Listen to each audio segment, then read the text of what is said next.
My name is Neith Little. I work for University of Maryland Extension, and I'm here today with Leah Petersen from the United States Department of Agriculture Farm Service Agency. And Leah works in particular on Farm Service Agency's loan programs in Maryland. And we're going to talk today about how farmers can access those loan programs. This is going to be part of a training that was funded by a USDA Conservation Collaborations grant. Leah, would you like to say anything else to introduce yourself? I have been with Farm Service Agency since 2002 in multiple capacities, but most recently I'm serving as the Farm Loan Specialist in Maryland, and working with Maryland farmers has been my privilege for the last almost 11 years. And before that, I was in Minnesota. And it's agriculture and the people that work in the industry are truly just a pleasure to work with and serve. Thank you, Leah. So we're going to talk today kind of through the lens of a fictionalized scenario based on multiple different farmers that I've met over the years. So we're going to talk about these fictional folks, Ann Murphy and Eduardo Garcia Alvarez. They're a couple, they're a married couple. Ann grew up in Washington, D.C., and Eduardo grew up on a potato farm in Peru. They own a home in suburban Maryland on a quarter-acre lot. Ann currently works in the hospitality industry, and Eduardo works as a teacher. They've been growing vegetables for themselves and their neighbors, but their dream is to start a farm which would grow diversified fruits and vegetables for local market, with a focus on specialty crops that are not currently available in Maryland, such as sugarcane and heirloom varieties of potato. They would also like to have a petting zoo, and Ann would like to explore options for on-farm processing to create value-added products. So, Leah, with this couple in mind, I'd like you to start by answering what is USDA FSA? So USDA is large, but Farm Service Agency, FSA is one agency within USDA that serves to provide America's farmers with a variety of things, including a safety net through some of their commodity and disaster programs. We offer direct and guaranteed loan programs to farmers and ranchers with the idea of promoting and building and sustaining family farms. Additionally, there are conservation programs with the focus to conserve the nation's natural resources. And that's commonly, so Conservation Reserve Program, CRP is the common acronym that FSA uses with regard to that. Thank you. Can you tell us what qualifies someone as a farmer? At what point do you go from gardener to farmer in your activities? Okay, so there's not really just a definition of farmer, so to speak, but it is, we have a term called an established farmer, and then there's the beginning farmer term. And someone who we would consider to be established would be someone who is already actively participating in an operation. They provide the management and a significant portion of the labor. They exercise control over in the decision-making processes that go into operating their farm operation. So they would probably spend a substantial portion of time in their farm operation. There are farmers that have off-farm jobs, and that's expected in some cases, but a good bit of their time would be spent on the farming operation. They would spend, so they would be planting crops, purchasing, producing livestock would be another example. If there's an entity, so each member would need to be actively involved in those same activities. And kind of how they break it down is that if one member of the entity or one member of the operation were to not be present, it would dramatically affect the operation. So that's from a standpoint of them being farming. It's more to do with the scale, not necessarily the scale, like how big it is versus what part of their income does it make up and the time that they put into it. Yeah, sometimes people ask me, like, how many acres do you have to be a farm? And that's very different depending on what you're growing or raising.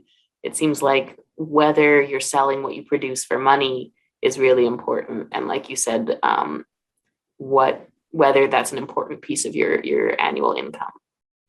Yes, yeah, that's exactly right. And I think it is definitely even our family farm definition, because we do serve the family farm.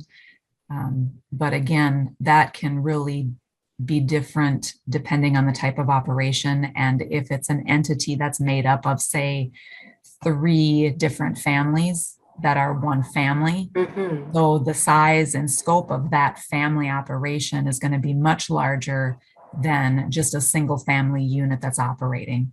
So their operations may seem considerably different in size, but it's a family-owned farm because it's operated by just the family.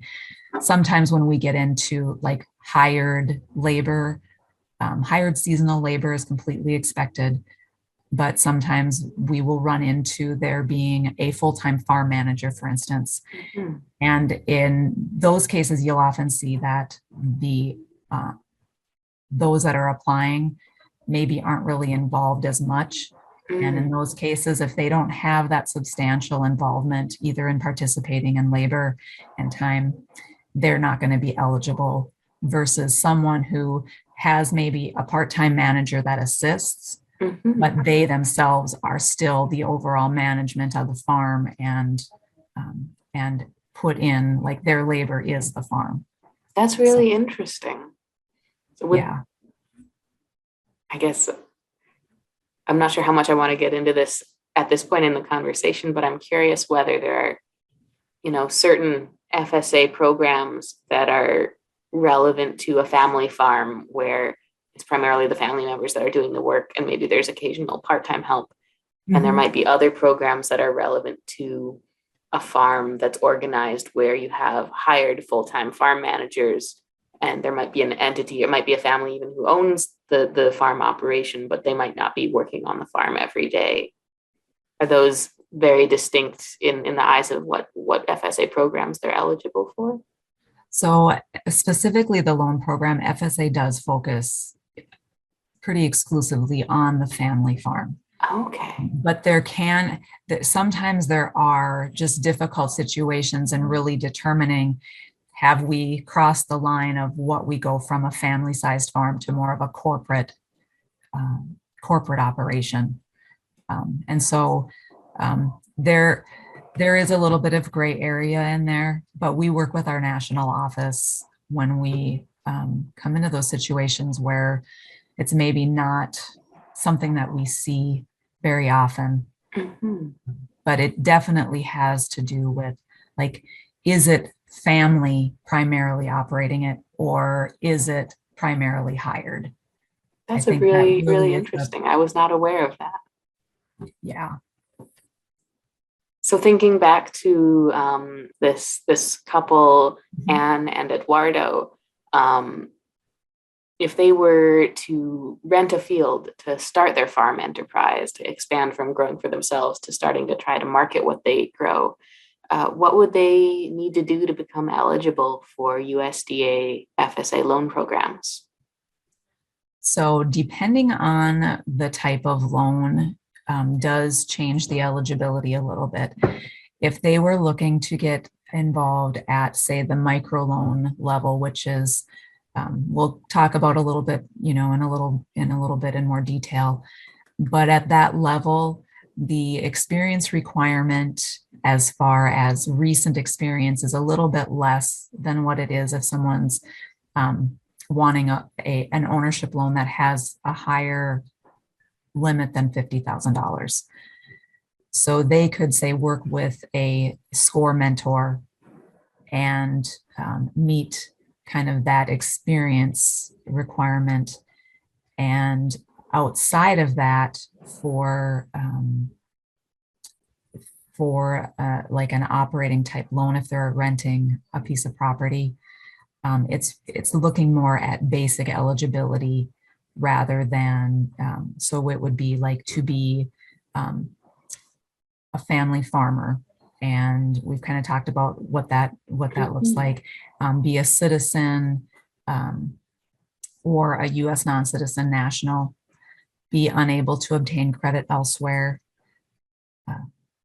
have the legal capacity to incur the debt, not have outstanding judgments in the US court aside from taxes, not be delinquent on federal debt, not have provided any previous false or misleading documents to the agency, not have been convicted under federal or state laws of planting, cultivating, growing, harvesting, or producing any controlled substances. And that's what that is within a period. I believe it's 5 crop years is the kind of range on that. And then not have received debt forgiveness in the past from FSA. So if they meet those general criteria, then for a microloan, really they're looking at working with a SCORE mentor or having some experience of their own in the past. Okay. So in terms of Ann and Eduardo, Ann doesn't have any experience, but Eduardo grew up on a farm. Would that count as experience? Yes. So growing up on a farm itself doesn't count unless they've continued to participate in the operation and they've taken on more responsibility. So they're making some of the decisions in the operation, whether it's what the planting rotation might be or when they're going to plant, what kind of chemicals they may need to control weeds, when they're going to harvest. So if they're making decisions like that, then that would meet any requirements we have, for that. If they haven't participated recently, and if his experience at home had been more than 5 years ago, okay, then we would have to look at something more recent. But when I talked about the microloan being a little bit more lenient, if he has business management experience, that can count towards the microloan requirement. However, in a regular direct operating loan, it does require 1 year of experience. I think they actually define it as a growing season of experience. Okay. So if he or Ann have business management experience, that might qualify them for a microloan. Right. But if they don't, they might consider kind of growing at a small scale for 1 season and then coming back the next season to try to apply for a microloan. And an operating loan, could you tell us what is an operating loan? So an operating loan is used for, it can be normal operating expenses that would be needed during the year: fuel, seed, fertilizer, chemicals. It can be used to purchase machinery and equipment. It can be used to purchase livestock, minor real estate and repairs. It can be used to refinance debt. So the maximum term on an operating loan is up to 7 years. And it's based on the life of the security. So most machinery and equipment and basic like foundation livestock, so breeding livestock, we would go out up to 7 years on that. And then that would become our security for the loan, for an operating loan. And because farming has historically been a very seasonal business, a lot of their expenses happen at one time of year, like in the early spring or winter. So a lot of farmers use these operating loans to buy what they need to get started for the season and then pay them back with their income through the growth at the end of the growing season. Is that right? Yes, that's right. So I don't think I quite prepared you for this question exactly, but if they had been doing this for a few years on rented land and were thinking about purchasing land, are there other loans from FSA that might help them with purchasing land? Yes. So Farm Service Agency has its direct farm ownership loan program, and it also has a beginning farmer down payment loan program. So the kind of general eligibility are going to be the same. And having the 3 years of experience in farming is a requirement for all of our farm ownership loans, including the micro farm ownership loan. And so, yes, if they've rented and been operating for 3 years, there are some substitutions in that 3 years.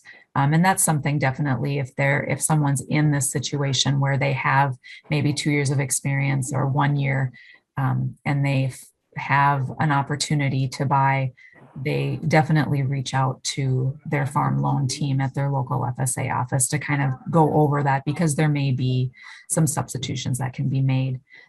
But primarily, we look for 3 years of experience in order for them to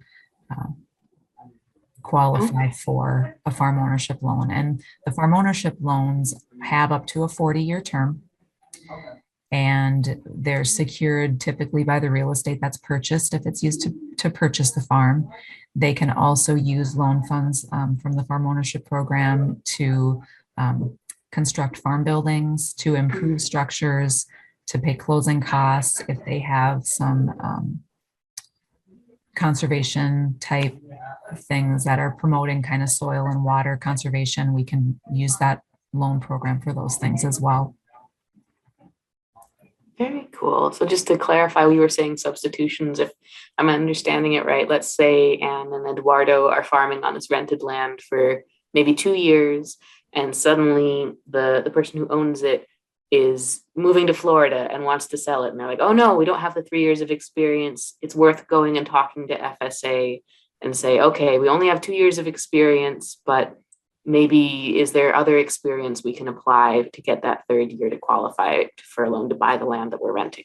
Right, right. And there is a business management option, and some military service options. So there's actually a few different things available that they can potentially look at to qualify for a year of that. I guess that might kind of lead into one of our later questions of what does FSA do specifically to support beginning farmers and minority and women farmers? Are there slightly different programs for those audiences? So the support that's provided to specifically to beginning farmers and minority and women farmers, each year Congress targets a percentage of the money for farm ownership and farm operating loans. And it is specifically targeted to beginning and socially disadvantaged farmers. So on the loan side, that's what's specifically available to them. In some of the other support programs that FSA offers, there are some fee waivers that are available to beginning and socially disadvantaged or minority and women farmers for those programs. So the programs, the loan programs themselves, there aren't any different programs, but it's a priority to some of the funding that's made available to them. That makes sense. So it's the same programs that you see on the website for all kinds of farmers, but there's kind of a set percentage of what you're supposed to do every year that's available specifically for beginning farmers and for historically underserved or socially disadvantaged communities. Yes. Another thing I was kind of confused by, I read that FSA farm ownership loans are only available to farmers who are unable to get sufficient funds through a traditional lender. What does that mean? So FSA typically refers to this as a test for credit, but really what it means is that we're not permitted or allowed to compete with commercial lenders because of our rates and terms. So our terms are longer and our rates are typically lower. And so if there's a lender that's willing to extend credit to someone and make a loan to someone and their rates and terms are reasonable, then FSA is not allowed to compete with that. Because what it's saying is that the applicants have the capacity, like they have the available cash, they have the available or the what they need to service the debt that they're requesting from the lender. And lenders have their standards that they measure against. And so what they're saying is that they meet our standards. So we're willing to extend this credit to them, and FSA can't step in on that. Okay. Now, there are times when we'll have a lender come to us and say that they are approving or looking at a loan package, but there's maybe not enough of a down payment, or they don't quite meet the standards that they need to. And they'll ask us if we would be willing to look at doing joint or participation financing.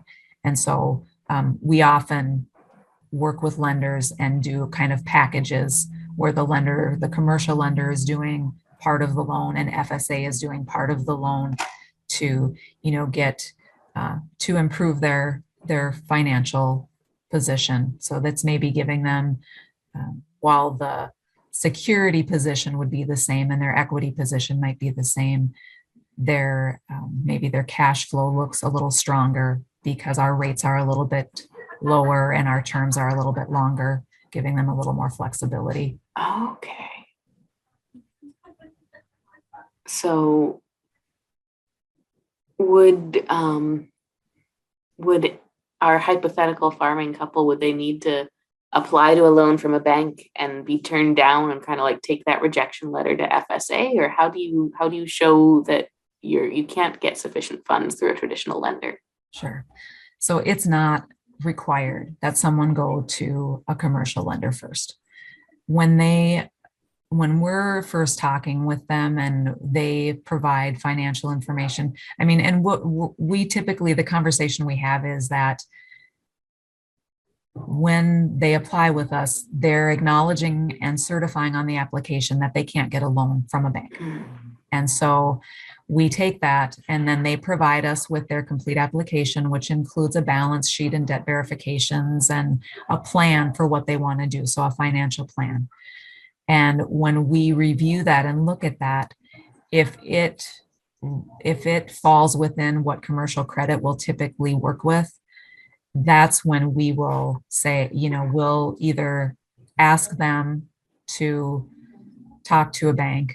But typically, if they were just kind of unaware of where they were, we will sometimes initiate a conversation with the bank, and we don't disclose who we're working with, but we'll just ask them, say, based on these numbers, is this something you would take a look at? So we can kind of connect them with a lender if that's something they would like. But so it sounds like to get an FSA operating or land purchase loan, you do need to have, a business plan and financials figured out for what you're going to grow or produce and how you're going to sell it at a price that's going to be able to pay back your loan. And you're going to need some equity, something like a house or the land that you're buying or equipment to serve as collateral.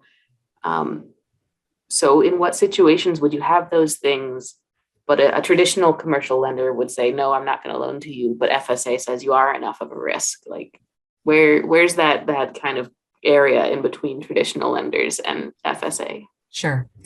So this won't be kind of a comprehensive list, but there are a few common reasons. One of them being not having a sufficient down payment if they're looking at buying a farm.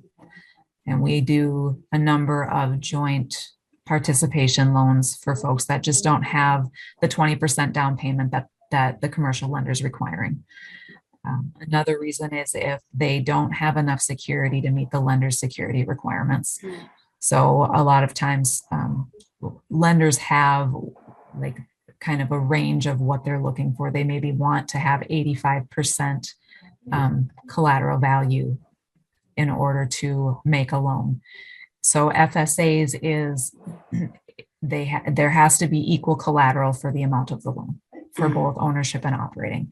So if we have a farm appraised at $300,000 and the loan is for anything $300,000 and below, that would be acceptable to FSA. Okay. But for most lenders, they want to have more than just that one-to-one security. And then the other common reason is the margin of available cash to service the debt that a farmer has. And the lenders have, kind of a number that they're looking for. And if they're not able to reach that level, it's 120% is typically what I see lenders looking for. But FSA needs to see that there is at least enough money to pay for it. So again, we have a lower requirement in feasibility and margin of debt repayment. So it still has to cash flow. There still has to be money to pay for everything, but not as much is required to be left over.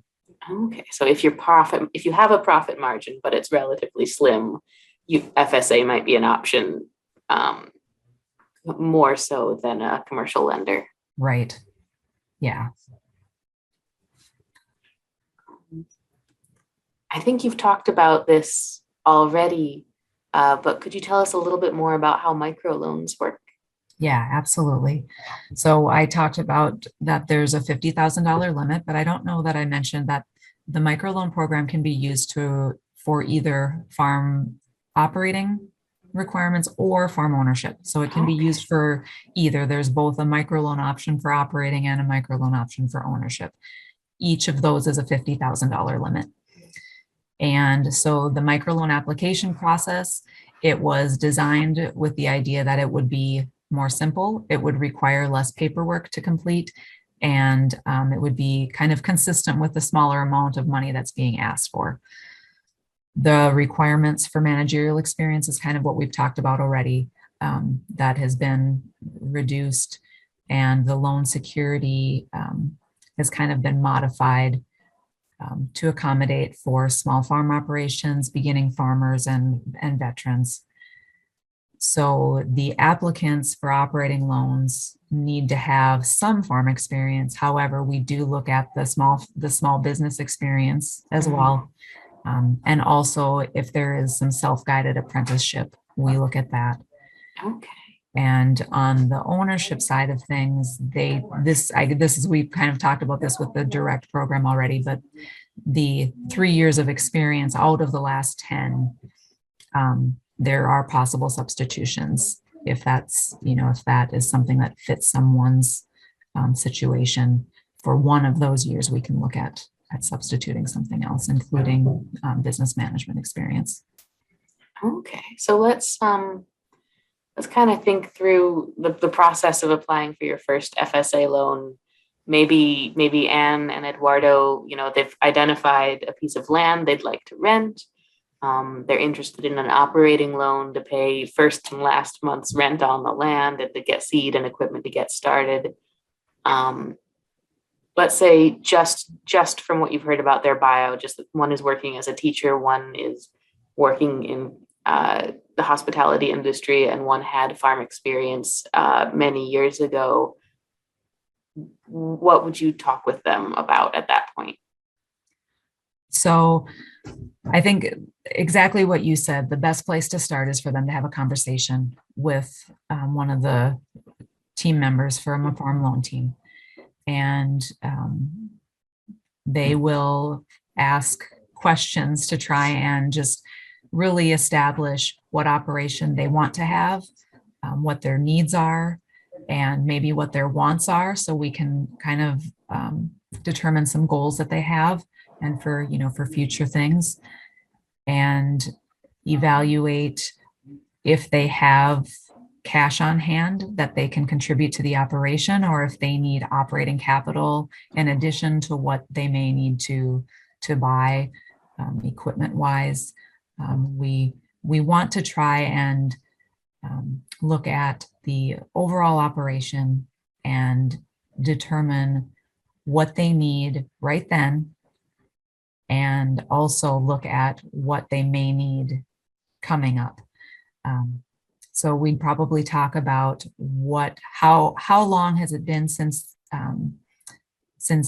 they the experience happened that he does have on the farm, Mhm. because there is a time limit there that we can run up against. If it's not within the 5 years, it's not considered to meet our requirements for that. So then it would be, are they looking at the microloan, kind of what's the loan amount that they're looking for, to make sure that that they have enough for what they need to do, to kind of maximize the operation at the scale of the property they'd be renting? Or do they need to maybe look at something smaller to start out, um, depending on how much they would be needing to borrow? And then do they meet the other eligibility requirements, going from an operating loan or a micro operating loan, kind of the one versus the other? Because if he had, let's say he had relevant, he'd only been here for 2 years, and so his experience was recent, then, are we looking at eligibility, that he could meet eligibility for an operating loan, a direct operating loan?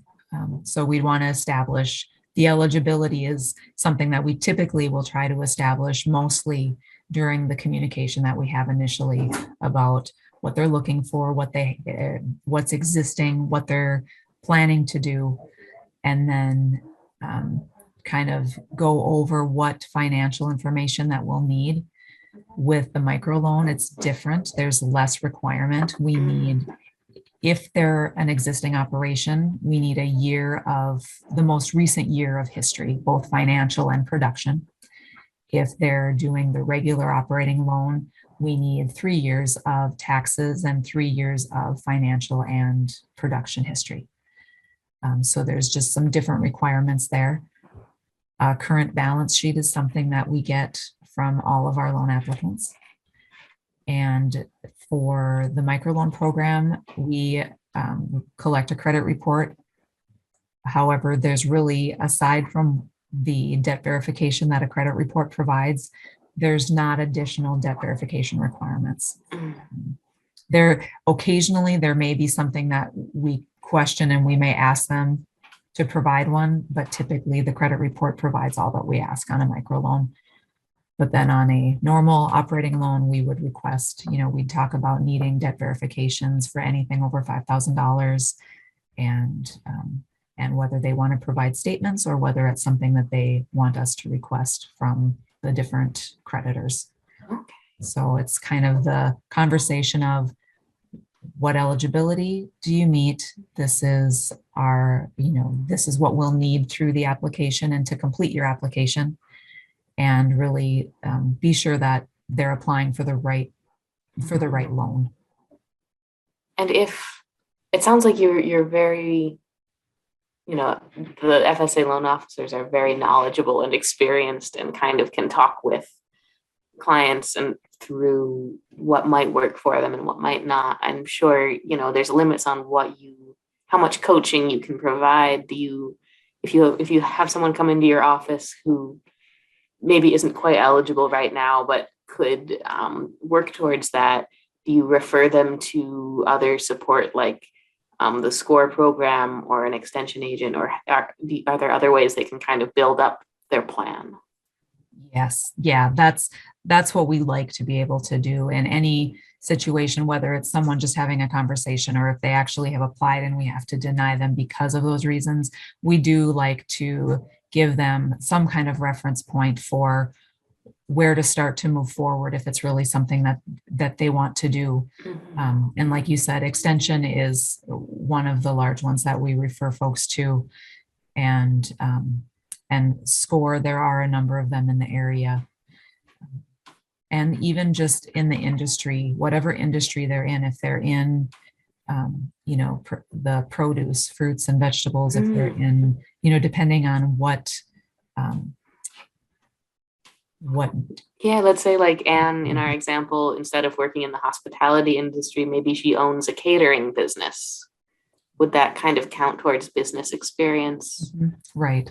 Yeah, that would count towards her business experience. And and a lot of people that are getting into or want to get into agriculture, they know someone or Mm. are familiar. And I often tell them to go spend some time with them and learn what they have to share, because when they're getting started, it's important to know what to expect and have a good idea. And and sometimes we've had people that have applied or just had that conversation and it won't work with us right then, but they'll actually go and spend time working, even part-time on a weekend, on the weekends, or with the person that they know. And some volunteered, some paid, but it gets them the experience, Mhm. to take the next step. Yeah, so that makes a lot of sense. It both helps qualify you for a loan. It also gives you the experience you need to be more successful when you do take the next step. Right, right. Because the last thing we want to do is set someone up to fail. Yeah. So, yes, absolutely. Thank you so much, Leah. Those are kind of the end of my questions. Before I wrap up, is there anything else you wanted to say? I just that FSA is still a public facing agency, and there are people there that are available to answer questions, to provide resources and information for our programs, and they can um, not everyone has access to the internet, but there are tools available for getting loan information, but there's also contact lists available. So if you're not sure where your local FSA office is, the fsa.usda.gov website, you can find your state and your county and who your loan contact is. And anyone on the loan team can answer your questions, can provide direction for, information and resources. Sometimes we get questions about real estate, and while we don't have necessarily real estate contacts for you, we can at least point you in the right direction for what enterprise you're looking at, and in some cases provide contacts for different things, whether it be extension or NRCS, who can provide some technical guidance on your projects. Thank you. And I've really enjoyed talking with you today. I hope anyone watching has been encouraged and gotten some ideas. And I encourage you to find out where your local FSA office is. There's one in almost every county in the country. I think Leah is in a kind of a statewide center, so who you meet in the office might refer you to a state loan officer, but there's a local contact in pretty much every county. And I'd like to hope that this interview can help people see that there might be a friendly face like Leah in your FSA office. Thank you so much. Thank you, Neith.